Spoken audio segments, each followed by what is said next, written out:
cut my hair.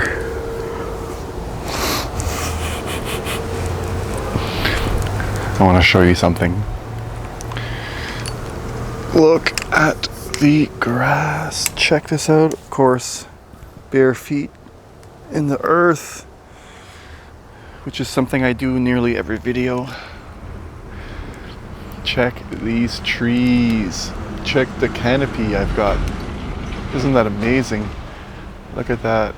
And now those trees over there go all the way up, and I can see them all the way around the side of the house. I've got this beautiful, beautiful cover all the way around me.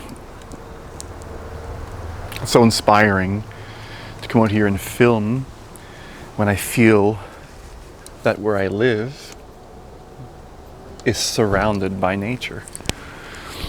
I enjoy the trees, the sound of the wind. It's very, very enjoyable for me to just be in the presence of other beings, especially quiet ones, ones that don't talk. I enjoy speaking once in a while, but what I enjoy more than what we say to each other is just the empty space where people meet,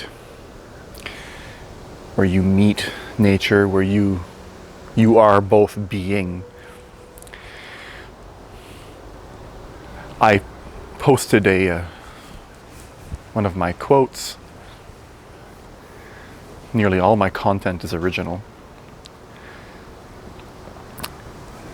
Often, talking is an escape from intimacy, I wrote. And that is very true if you really look in yourself. If you watch people, you can feel the opportunity to become closer, and it's usually filled up.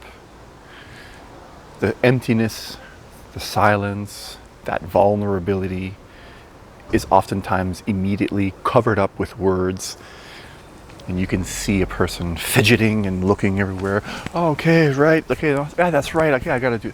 They jump back into their stream of thinking because they want to escape the potential to feel vulnerable and open, and become more intimate with another person. I'm not saying I don't do these things. The difference is when you watch them, you can be aware that you're also doing them.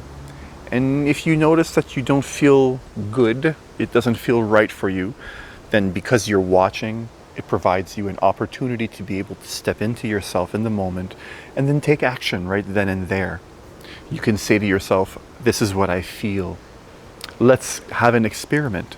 Let's see what this is. And being present gives you that option, where being not present, which means jumping back into your mind and thinking about ways of escaping or just, projecting somewhere else you want to be. The moment you step into that stream of thinking, you separate yourself from that opportunity. And it's very simple. We can all see this within ourselves. And when you see people interact, politics,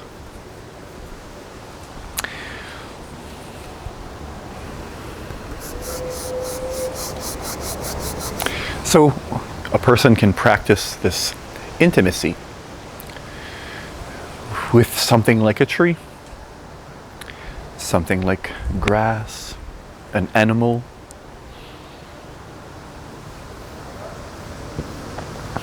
Because throughout the day, you will feel vulnerable. When you're watchful, you'll notice when you feel vulnerable. You'll be able to recognize it as it shows itself. You'll see it the instant it pops up its head.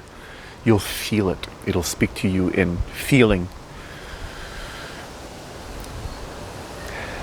And then you can practice feeling that vulnerability when you recognize it. Doing this in a safe environment, in nature, or around animals. And it's safe around people too, it's just the mind tells you it's not. So doing this in this type of environment feels safe. You can practice and build the habit.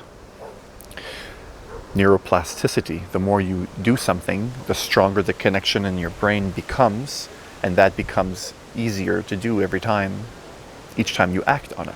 So being aware of yourself in the moment, catching that rising of vulnerability in a place where you feel safe, and then exploring it, allowing it to be there, and just seeing what comes of it. Following your emotions and your feelings, and the sounds. Then what happens when you meet people, and I must say, warning here, warning. If you develop this practice as a habit, recognizing when you feel vulnerable, then remaining in it, you may notice this pattern might want to or will assert itself when you meet people. And another pattern will assert itself maybe more powerfully, first or second, which is the programming to want to avoid intimacy. So you may start to recognize your vulnerability and you may start filling it with words. And it's in that moment you might recognize, oh, I missed an opportunity, but there's one right here, right now, and I'm going to take it, you might say. Those opportunities will reveal themselves over and over and over and over. Just because you missed one opportunity doesn't mean it's not coming back or another one like it with the same potential won't return. As a matter of fact, there are portals everywhere around you into vulnerability. And the reason I'm speaking of vulnerability today is because it is the prerequisite to courage. Unless you are ready to feel vulnerable, you will not find the courage to do anything in your life that you really want. Everything will be a sort of disguise, will be a sort of false you. You'll be showing the face you think the world wants to see from you, or that you're afraid. You'll show the fake one that you're comfortable sharing with the world, and you'll avoid the one that is more true to you, which also makes you feel vulnerable. When you can feel vulnerable openly, that is courage. It doesn't create courage, but the very act itself of opening to your vulnerability is a courageous act. Therefore, the two are one. You cannot allow yourself to feel vulnerable without finding the courage to do so. And I'm not saying the courage isn't there. It's not that you have to look for that courage. But the moment you say to yourself, I'm going to feel vulnerable, and then feel it, even if it's just for a second, that's courage. That's courage right there. And a lot of times in life, these sort of things work that way. They come in pairs.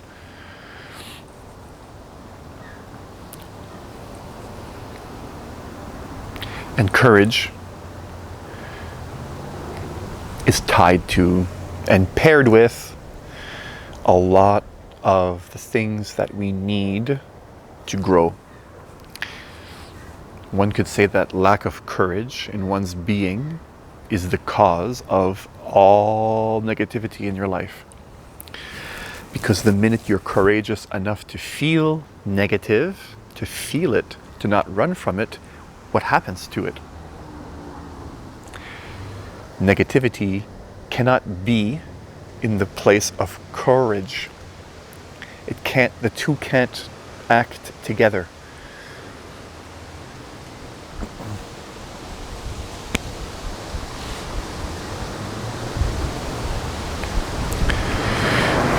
I'm not sure if I said something right there.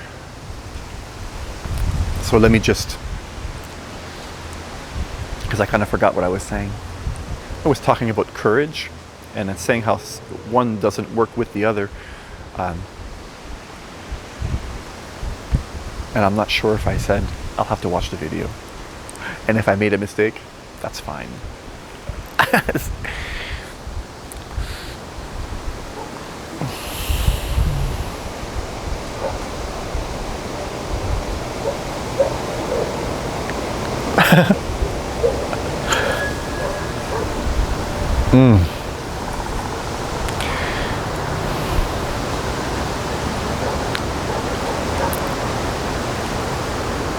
That's it.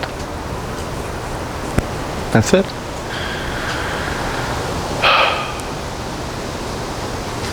So allow yourself to feel vulnerable and recognize that is courage, and practice that often, and it will trickle into your everyday life, and you will become more courageous, and at the same time you will also step into who you really are, hiding yourself less and less from eyes of others, opinions of others, hiding yourself less and less from the thought streams of other people. So I leave you with that. Wherever you are, whenever you're watching this, thank you. Thank you. Thank you.